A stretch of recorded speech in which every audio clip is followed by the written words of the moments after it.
Welcome back to another episode of We Don't Know What to Watch, starring me, the incredible, edible Noah Saturn, and the Sam Spade to my Philip Marlowe, Kyle Mulford. I'll solve the case. I'm on it. How's it going? Good. How are you, Kyle? I'm doing all right. Quick, what did we watch this week? We watched Port of Shadows from 1938. 1938. Is that like silent movies? That's so old. No, Kyle, you and I both know this was as far into this sound era. Okay. Let's before we get into that, let's get into a little bit of what you watching. Hey, Kyle, what you watching? Lots of stuff. The last 2 weeks, I've watched a few movies. Quick run through. I watched Mary Poppins Returns. Unnecessary. It's just like Batman Returns? Yes. Only there was no penguin. No animated penguins? I thought they were animated. It hit all the same beats as the original Mary Poppins, and it didn't have the magic of the original. I saw it in theaters. I had a good time. If the original didn't exist, it would have been an okay movie, but like that's the same with a lot of the stuff that Disney's remaking and rebooting and sequelizing. It's like, yeah, it's fine, but is fine okay when the original was great? I don't know. So, if anything, things should be more like Cinderella 3: A Twist in Time. I don't know that one. The evil stepmother steals the fairy godmother's wand and then goes back in time to prevent the events of the first movie from happening. That's amazing. I know. Is that a real thing? This is a real movie. I need to see that one. Yes. That's a sequel I can get behind. Yes. I haven't seen it yet, but I've heard all the good things about it. Awesome. No, I thought everything was fine with the movie. They did a good job, and the music was good, but but then again, the nostalgia of growing up on the original, it's such a great movie and such a classic. So, I also saw Ghost in the Darkness for the first time. Have you ever seen that? No. Okay. Is there a ghost? There is a ghost, and there's is it Patrick darkness. Swayze? Is it Slimer? Yes. No, this is Val Kilmer and Michael Douglas. Val Kilmer plays a contractor who's sent to build a railroad bridge in the 1800s, and this is loosely based off a true story. It's from 1996, and it's over in Africa, and there's a couple of lions that act like like normal lions, and this like actually happened where they just started hunting the people for fun, so they were just killing everybody. Is one of them voiced by James Earl Jones? Yes. No, I'm interested. It was Scar, because these were bad lions. So it was Jeremy Irons. I would watch that so easily. But no, it was a really tense movie. A lot of the action sequences with the lions, where Val Kilmer was hunting them down, it was very tense and very good. I saw Angry Birds movie too. I'm only mentioning that because I went to the drive-in with the kids, with my wife and kids. So nice. For a movie that's a sequel to a movie based off of a really repetitive phone app, it made me laugh more than I think it had any right to. So it was enjoyable. Nice. I watched Immortal Beloved. It was all right. Was that immortal or beloved? I wouldn't say it was beloved by me. But, it was all right. Gary Oldman playing Beethoven. Not bad. Yeah. So I watched Arctic. If you haven't seen that, I think it's on Amazon Prime with Mads Mikkelsen. And Hugh Dancy. Finally acting out all my fan fiction. Yes. No, Mads Mikkelsen crashing a plane. Doesn't explain any of that. He's already crashed. And it's just a movie of survival. So one of those, they've been done before, but he was really good in this. Does he get attacked by a bear? Yes. Actually. And the bear... Spoiler! And the bear is actually Leonardo DiCaprio? Yeah, from the... whatever that movie was. The Revenant? The Revenant. I almost said The Departed. I don't think there's any bears in The Departed. I watched Descendants for the first time because that's one of my daughter's favorite movies. Nice. So another Disney one. I watched an A24 film called The Hole in the Ground. Was it a remake of Holes starring Shia LaBeouf? Yes. Shia LaBeouf was in a hole in the ground. It's the sequel. He fell into the hole that he had to dig. Oh.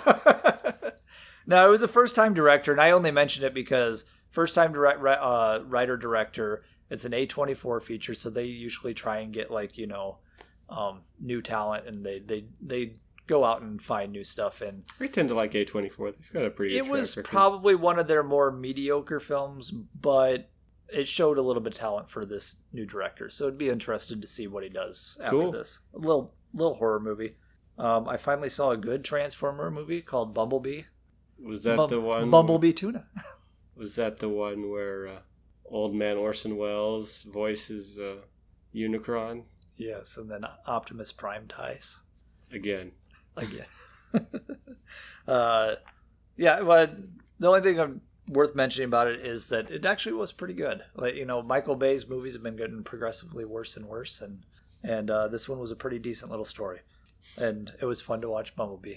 I think I'm more interested in R-rated Michael Bay than I am in PG-13 Michael Bay. I would tend to agree with that. Because R-rated Michael Bay gave us The Rock. Yes, and as much as I give Michael Bay crap, I will always love him for giving us The Rock. Dude knows his way around an action movie. Yes. And then I watched Us, finally, which... makes you want to get some scissors out and do some arts and crafts. Did you notice that there was a Chud VHS tape at the beginning of the movie? Yes, I did. I noticed that I noticed all the ones, and I got most of the references for all the VHSs. I don't know about The Right Stuff. I've never seen that, so I don't know what he was referencing in his movie. Space travel? Was there space travel in this movie? Not that I know of. I don't think so. Because I saw the Nightmare on Elm Street. They're wearing the gloves. Mm-hmm. I don't know where they got all of the gold scissors, and the ending didn't make sense. Amazon. Yes, I suppose it is 2019. So yeah. even cannibalistic humanoid underground dwellers can order off Amazon. Yes. But it works great as a horror movie. I think he's trying too hard after having such a great allegory movie or whatever with Get Out, and it was such a 5-star movie.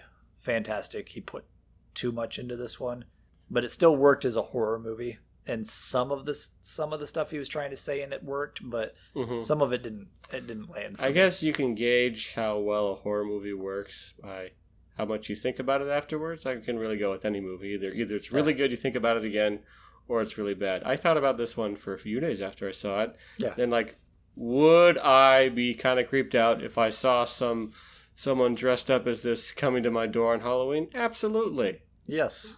Great design.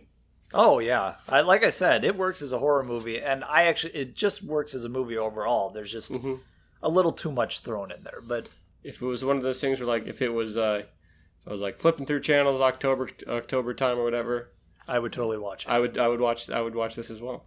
And the last thing I watched these last couple weeks is Mortal Engines. And, I mean, it's cities chasing each other on wheels in, a bigger London eating a tiny town. I haven't seen it, but I want to. This is one of those movies that you're not entirely going for the story. It's fine, actually. The acting's fine. Everything's okay with it. But it's so cool visually that if you're going to watch this one at home, this is one of those movies where you go, don't watch it on your phone or your tablet. Watch it on the biggest TV you got in the house, because it's just a fun visual movie. Yeah.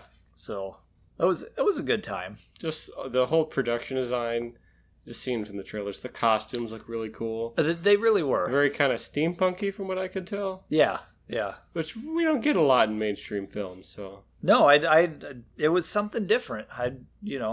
Other than a friend pointed out to Howl's Moving Castle, where it kind of walks around. You don't really normally see a lot of houses walking around and eating other houses, actually. Tonally, it's wildly different from Howl's Moving Castle. Oh, yes, it is. But anyway, a few good movies. I think off of that list, I'd really recommend Us and Ghost in the Darkness. So there's some recommendations for y'all. I watched some movies, but I didn't write them down. You don't remember what you watched? I can think of a couple, but you watch more stuff than me, so. I do. I watch a ton of movies, so. What's a good movie you watched recently? I'd recommend The Rider. It's a quiet character study movie.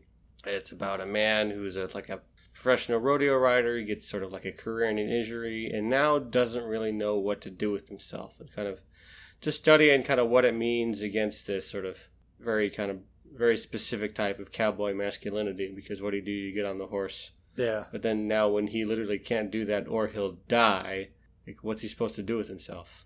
Is this a newer movie or is it? Came out in 2017, 2018, so very much more recent. Directed by Chloe Zhao, and she's going to be directing The Eternals. So. Oh, okay. So I'd recommend that to see her work. She's very well. I mean, it feels like a John Ford Western in some points because, shot in the Montana. I didn't see Monument Valley, but it might as well be there. Very beautiful cinematography and casted almost entirely with non-professional actors, so I thought that was pretty cool. Oh, wow. I'll have to look for that one. All right, so unless you have any other really good recommendations, we could get on with the show. The show must go on. What's your little snowball pitch before we get deep into Port of Shadows? Imagine take an interesting movie and then take all the interesting parts out of it. Instead, just make it about a guy wandering around, and occasionally there's a dog, and there's a lady, and then he goes to the bar a couple times. All right. This ought to be interesting. So, speaking of a dude and a dog, kind of opens up with a truck speeding down a road, and it's foggy, and he stops because there's a man in the road walking down. Picks him up. Hitchhikers, pick him up. Mm-hmm. And they start singing Mockingbird. Hey, that guy's got Bud Light. And then Large Marge tells him a story. Yes. Yeah, so... I wish it was Large Marge. And it look like this. How'd you do that with your face? He made the face. I did. They'll never know. So this trucker picks him up, and you get the idea that he's kind of an army deserter. He's kind of on the lam. This is a French movie, 1938 French movie, black and white. So they smoke. Yes, they smoke. Yes, he offers him a cigarette in the car, and then the hitchhiker reaches over and swerves the truck and hits the brakes, and because there's a dog in the road. Yeah, and that's how we find the dog. Who is my favorite character. And that's who we follow the rest of the movie. Does the dog get a name? No, he doesn't, does he? All right, we'll call him Snowy. Snowy. There we go. I like it. Just because if this movie was starring Tintin, it'd be a better movie.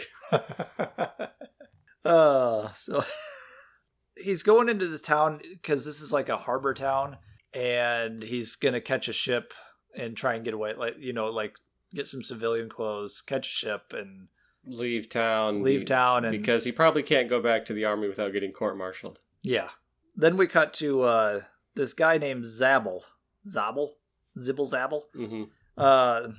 He's in a bar talking to another guy, Lucien, and this is great because it's 1938 film. So in a bar, they're playing like this real soft music, and Zabul's like, I can't stand the music in this bar. It's so vile. Yeah. I like classical music. You kids with your jazz. And it wasn't even jazz. It was even mellower than that. I just thought that was kind of funny. This is too vile. I like classical music. Mm-hmm. Lucien's talking to him about where's Maurice. We're all looking for Maurice. Maurice Chevalier. Let's not talk about Maurice Chevalier. He was a Nazi sympathizer. Oh, no. I didn't know that. That is true. Well, God dang it. Why are people so bad? He's looking for Maurice, and... Crazy old Maurice. Always good for a laugh. Because Maurice and Lucien were on the outs, and then Maurice disappeared, so Lucien's afraid that it's going to come back to him. The soldier goes to the outside of this bar. No, the Maurice just went to a small French town to try and invent stuff and care for his daughter. All right. Maurice is the dad's name in Beauty and the Beast. Totally went over my head there. I'm sorry. Well, there's a great line where it's like, crazy old Maurice, always good for a laugh. Oh, Maurice, where have you gone? Where did you come from? Where did you go? Where did you come from, Maurice-eyed Joe? Maurice-eyed Joe? This is how it's going to be for the rest of the program. Yes. We apologize in advance. So Zabul says, I don't know where Maurice is. I don't know where he go.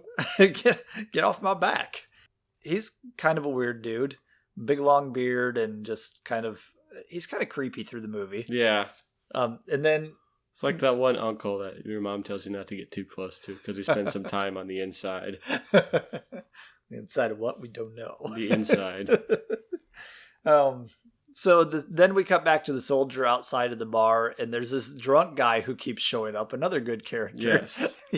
He just wants to sleep between two clean sheets. That's all he wants. That's his dream in life. But he keeps spending his money on booze. Which that was a pretty good joke. And he sees the soldier. He's like, you don't want to go here. It's so crowded. Blah blah blah. I'll take you to this nice secluded place. It's like the Goonies bar, Ma Fratelli's like little restaurant, like out in the middle of the woods next to the water. Yeah, it's a total dive, but it's called Panama's. Panama's, yeah, and because the owner was in Panama in 1906, and he's got a little ship in a bottle that he brought back from Panama. Yep, and there's a song about it too. And Van Halen's playing in the back. This is where they got their start. I wish. That is the soundtrack. You get Van Halen in the soundtrack. I know. I was watching a movie one time, and then like Eric Clapton was in the background for no reason. Because they needed the band to play in the background of the scene. He just happened to be in it at the time. Nice. No, Eric Clapton had actually left. They left the band like a month before they filmed the scene, but Jimmy Page from Led Zeppelin was there in the background of the scene. It's like, that's weird. That's funny. Unfortunately, there was no Van Halen at the bar. Nope. Just an old place with there's an artist there. That's the artist and the drunk. Those are the only two customers. And the soldier goes in the back, and a girl comes in the back way, and Nellie. So we're introduced to the girl. Mm-hmm. There's only therefore there can be only one. The girl. Yes, it has all the personality types: gangster, soldier, artist, drunk, and girl. So we hit them all. Yeah. I mean, this is 1938. This was probably pretty new for 38. I mean, I don't know. It's hard to tell. I don't watch a lot of movies from the 30s, so I don't know if this would have been bland for the time or if it would have been. It would have been pretty bland. Especially in the 30s, there were a lot more. There was a group called Women's Pictures. There were movies about women, and then the women were more involved in them. And for whatever reason, probably sexism, that kind of died out and became all about those manly men. We're men. We're men in tights. Yes. Don't sing anymore because we don't want to get copyright claim. Oh, especially from Mel Brooks. So Lucien and everything ties together like neatly with all of the main characters in this movie. They're very they run into each other everywhere. It's a small movie. It's a very small movie. There's like 3 locations in this movie. Yep. And one of them is a giant cube. The Lucien and his gang come and they're chasing Zabul there, and there's a little shootout, and the Panama comes out and shoots at them, shoots out their headlight, and they run away. And Zabul comes in, and the woman doesn't want to see him. And Jean, that's the soldier, and Nellie, they leave together. And Jean asks the bar owner for some civvies, and and the painter is all like, "Well, what size shoes do you wear?" So 7.5. So he's gonna come back to the bar later. Tomorrow. Yeah, come back later. Then they go sit on the dock. Oh, and then the dude in the bar, the painter in the bar, talks about leaving shoes for Jean and then swimming out too far. He's basically a suicidal, depressed painter. So we've got that too. That's so true. He's a painter, yes. And then we cut to, he's going to come back for civilian clothes later. And we cut to Jean and Nellie sitting on the dock of the bay. Whenever you say Nellie, I think of the rapper. Oh, you don't think of Nellie Furtado? No. She's like a bird. And they're sitting on the dock, and then who passes by? Lucien and his gang. Oh, boy. And they're like, hey, look at Nellie over there with We're that the sharks. soldier boy. You're a jet. When you're a jet all the way. I was really having trouble staying awake watching this movie. For an hour and a half, it felt long. Yeah? To me, personally. I don't know why. So they find Jean and Nellie and the Jean and Nellie and Lucien likes Nellie and he's like, where's Maurice and blah blah blah. Where's Maurice? And then he's like starts molesting her and because he's a creepy gangster guy. Yeah. And then Jean comes over to the rescue and slaps him in the face. Yep. So it's very French. It's the cigarette hanging out of the mouth while talking. It's the slapping and the. Now we just need some crepes. It's a very French movie. And I wanted to see someone get hit with a baguette.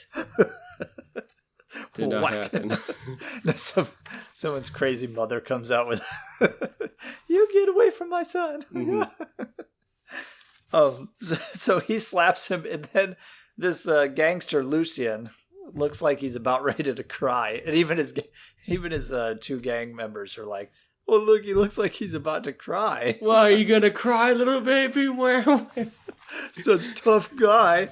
He slapped you in the face. Now you're gonna cry. Then he gets bullied by Scott Farkas. And so then they go off, and Jean is like, "If I ever see you again, so help me, I will." I don't know. He's just threatening. I'll get you if it's the last thing I do. Team Rocket's blasting away again.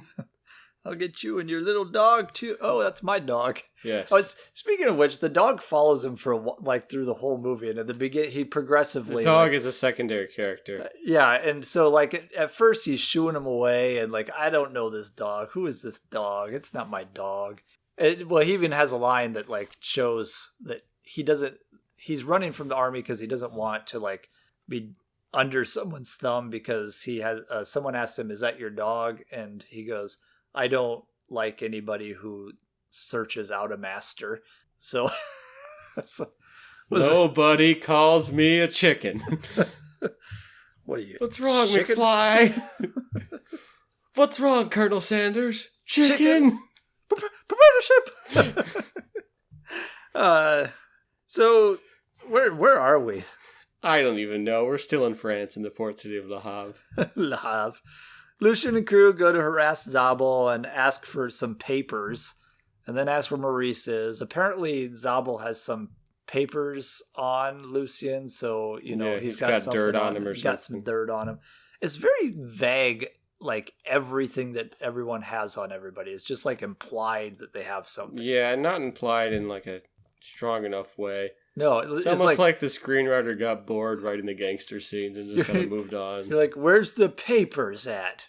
It's they never say what papers. They never say why the papers are significant. Check the papers. Check the papers.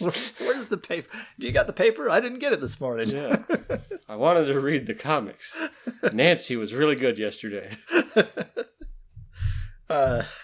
So Zabul has, so that's where you learn Zabul has some sort of blackmail on Lucien, and so they leave, and then Nellie comes in, and you find out that she's connected to Zabul because her dad died, her dad left, her mom died, and so Zabul became her. And her truck broke down, and now all she has is a beer. And she's crying in the rain.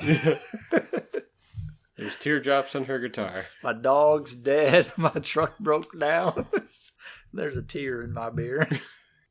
And I cannot keep track of this movie for the life of me. I apologize, Kyle. You're really trying. I'm not.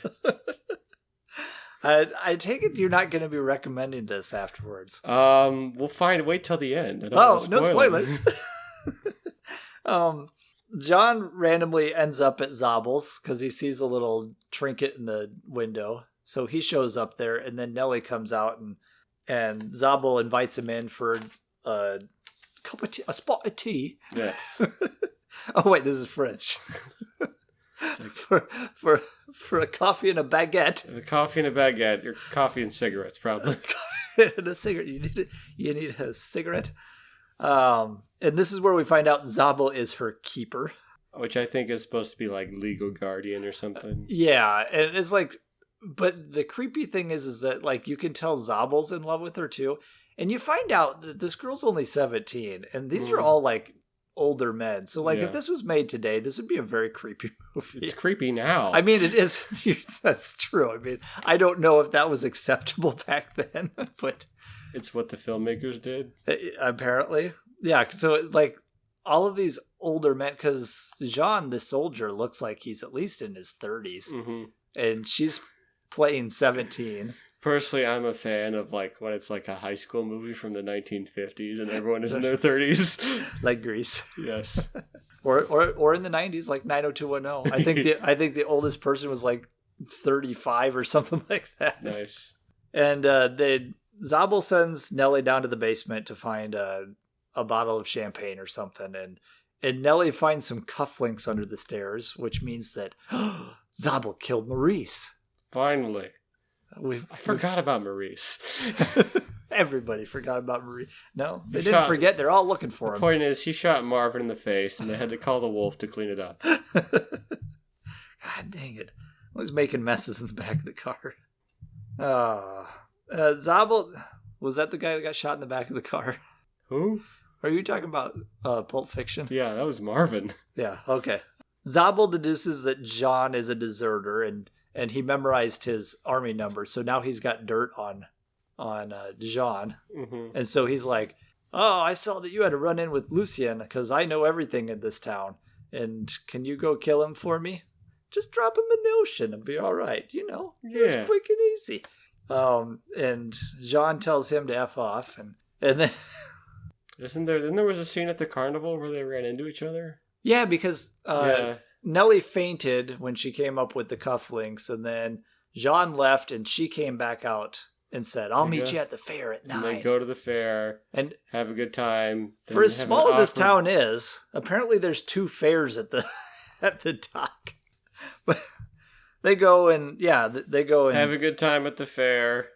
That was after he gets his clothes, though. He gets his civvies. Right. And then goes and meets. It runs together. And Even you're confused. The great thing is that when he goes, he's like, oh, I'm so lucky that this guy had the like right size clothes for me and everything. How could I get so lucky? Blah, blah, blah. Where is he anyway? And the bartender's like, I don't know. He's gone. He left it because he went and committed suicide. He goes, oh, yeah, we're all just passing through. Yep.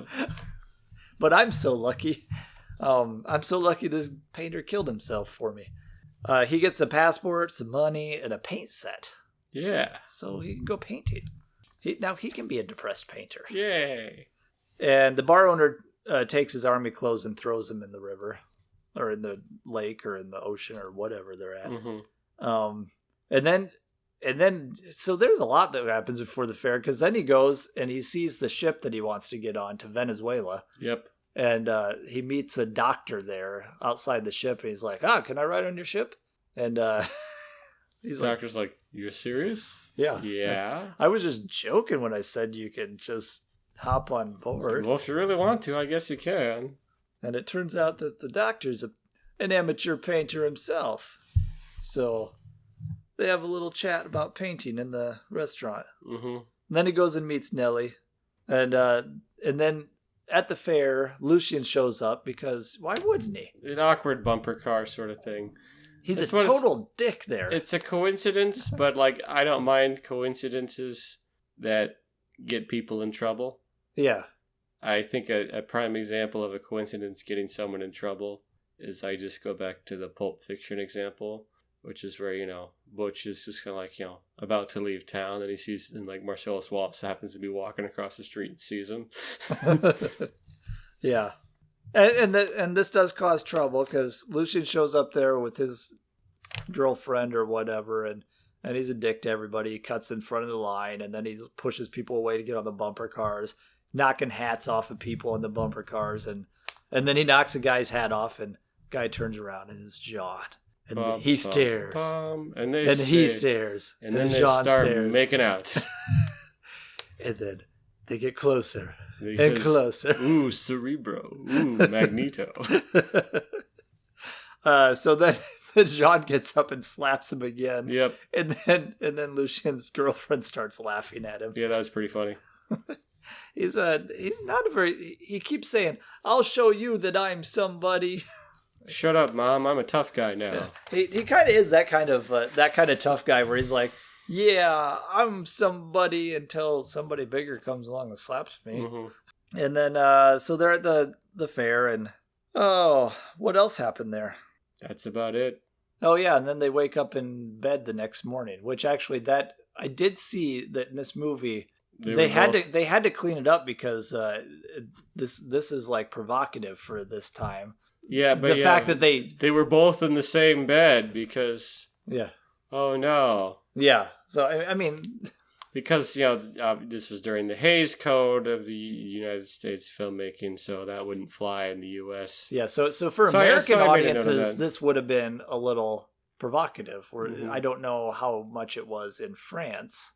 That's probably a normal everyday occurrence. Yeah. I don't know. To like sleep with a 17-year-old. But they wake up the next morning, and then there's the very cheerful bellhop or whatever of the hotel comes in and is like, "Hey, there's someone found a body in the ocean. There's some room service. Yeah, here, read the news." It's great. Yeah. Someone found a body. And they think a soldier did it because they found clothes there too.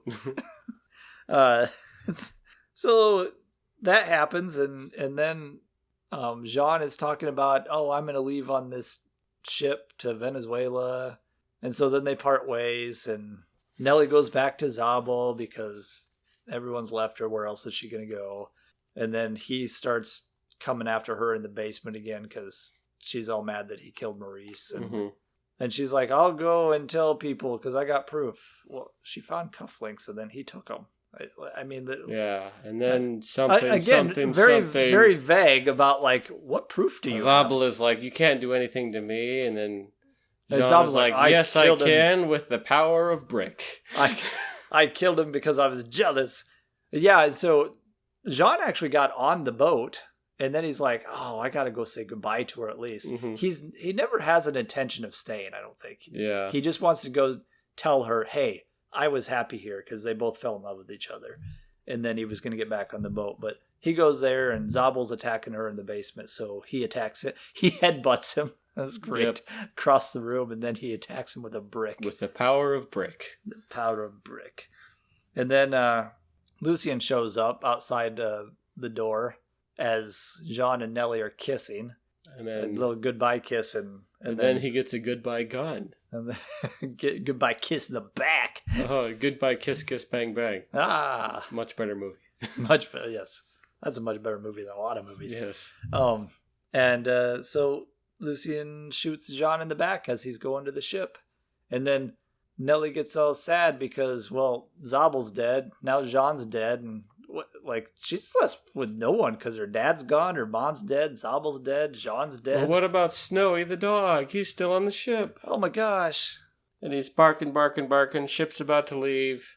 And then naturally at the end of the movie, the dog breaks his leash. Gets off the ship. And then runs away. I thought he was going to run back to like Jean or to Nellie or something. He's like, no, he just runs away. He's free again. He's off to have his own adventures.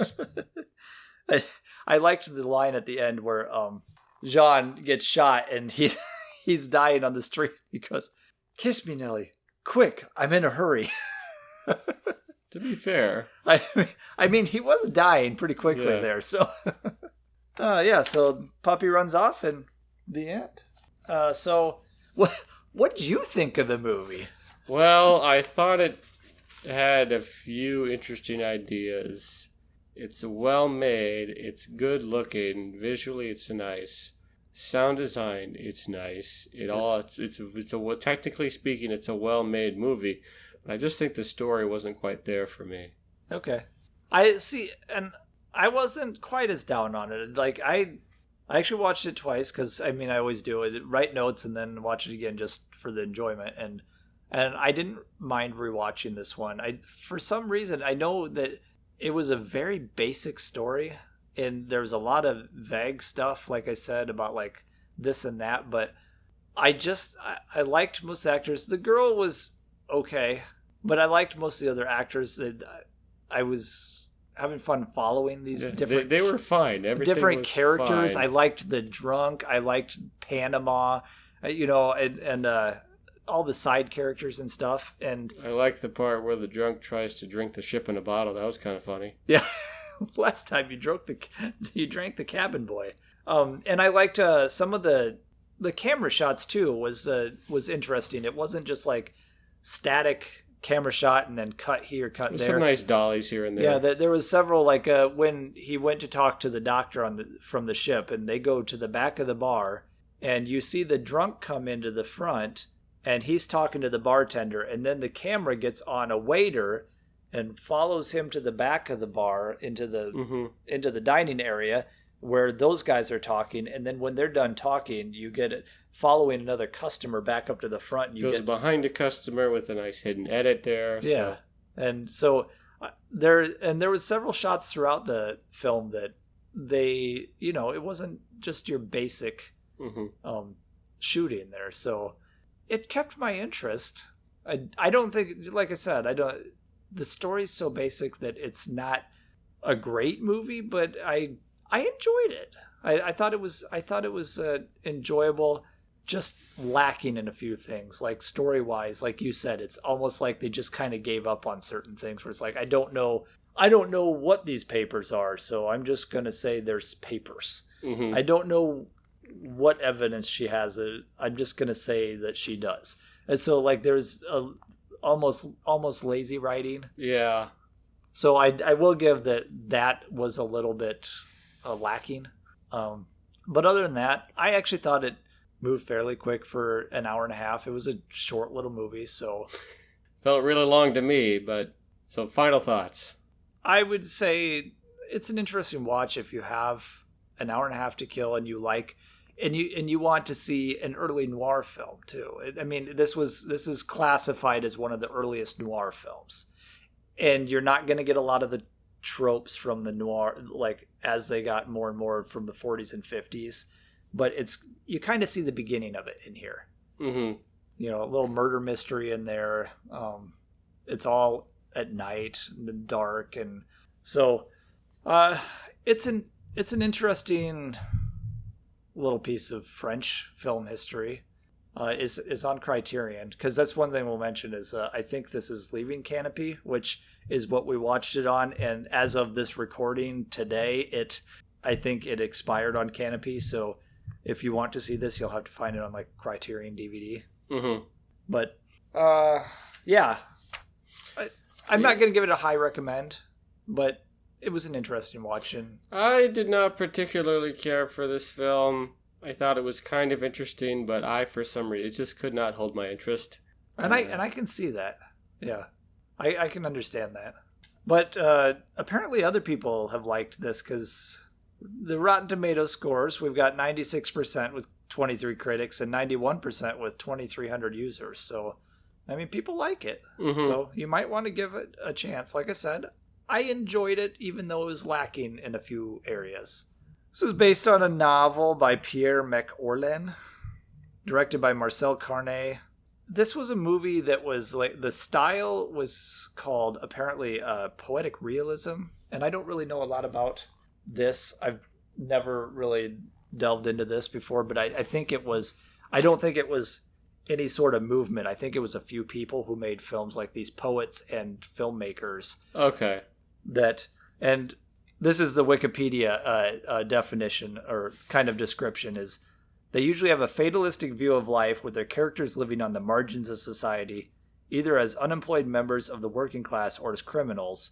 After a life of disappointment, the characters get a last chance at love, but are ultimately disappointed again, and the films frequently end with disillusionment or death. So it's one of those kind of like your Italian neorealism, mm-hmm. where they're showing like the realism of life, where not everything is sunshine and rainbows at the end. So, mm-hmm. depressed artist's view of the world. When I see a swimmer out in the ocean, I want to paint a drowning man because that's what I see. Sheesh. Sorry, that's from the movie. Yeah, so it's not exactly the happiest film. No, so there's not a lot else to say about this film, I guess. I guess so. What would you program with it as a double feature? I went with the route of the whole poetic, poetic realism? Yeah, poetic realism. Where it's kind of a doomed relationship. So I went with a movie an obvious choice for doomed relationship, and that would be Casablanca. I was going to say X-Men with the doomed relationship between Charles and Eric. Will they ever get together? They'll just have feelings at each other instead. Oh, Eric, you could have been a good man. We could have been so much lovers. There's a lot of queer subtext. Yeah. So my choice is the ill-fated romance of Bergman and Bogart. Boy, it must be late because I just drew a blank on Bogart's name. Yeah, we already referenced him once in this episode. So that's obviously, but I mean, I don't have to go deep into that movie because most people have seen it. I mean, it's a classic for a reason. It's the movie that's it's been aired more times than any other film on Turner Classic Movies. Oh wow, and rightfully so. That's my recommendation. Like I said, I don't need to say much more. Just please go watch that if you haven't seen it. What's your recommendation? Well, I was kind of sticking with the noir, proto-noir type themes seen within it, and I guess I would recommend. I've got two different recommendations. One is M from 1931. That was Fritz Lang. It's with Peter Lorre. With Peter Lorre. It's a very early Peter Lorre. He looks like a baby. And it's about the hunt for child killer. Yes. And very early sound film. Uses a lot of silence, but still works really well. And because every time the killer is coming close, he starts to whistle. And every time I hear In the Halls of the Mountain King, I think of M now. Nice. But yeah, I'd recommend that. It's a great movie. Interesting because that lays a lot of the seeds you see in kind of what sort of both crime movies and also sort of detective movies. And then my other one is another thriller. This is Diabolique. It's from the 1950s. It's a French film. This is one that's on my I need to see list. And that was almost referred to by some as like the best Hitchcock film he never made. Yeah. It's very, very feels like a Hitchcock movie. It has very good tension building. So I forget the director, unfortunately, but check out Diabolique and some of his other movies. Good stuff. Some great French thrillers. Yeah. So I would definitely say before you go out and watch Port of Shadows, watch the 3 recommendations first that we gave you. Yep. But, it is what it is. It's it was a movie. It was a 1938 French film. It was a movie. Yeah. High praise.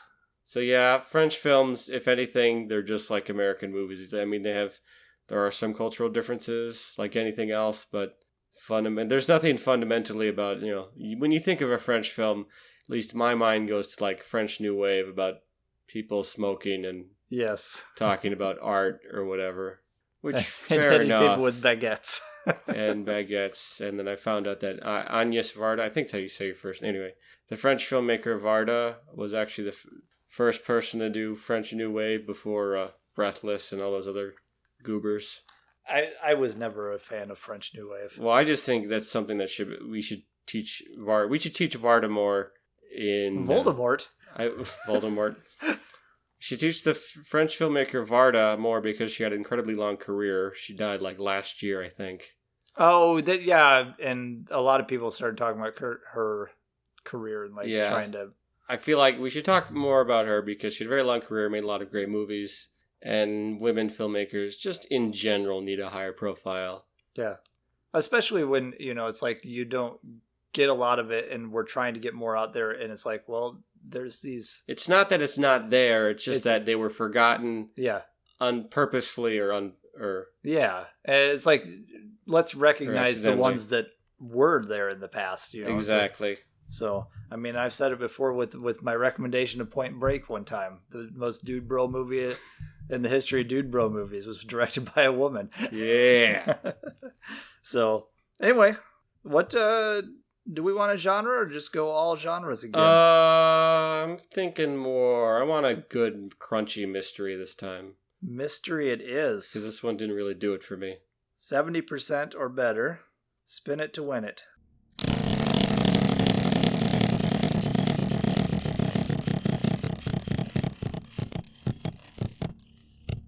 This is another one with 100% on Rotten Tomatoes. What is it? It is called Smash Palace. That sounds like a porno. Who knows? Maybe it is. Oh, look at this. It's another one on Canopy. Good thing you just signed up for Canopy. Yeah, right? and Canopy's nice because it's free through your local library. So if you got a library card and your library chooses to participate, which a lot of them are now, it's getting more popular, then you can use it. Okay, so this one is 1981 drama independent feature. Al Shaw's life revolves around motor racing and his backcountry junkyard, the Smash Palace. His French wife, Jackie, doesn't appreciate the lack of More French people, great. doesn't appreciate the lack of attention due to Al's obsession with cars. When Al finds her in the arms of another man, he takes his daughter, Georgie, and heads for the bush, desperately hoping to hold on to the only family he has left. All right. So you can find that on And this is under mystery? it was. But then it came up as drama, independent. Do want to spin one more time, just for my own sake. And spin it.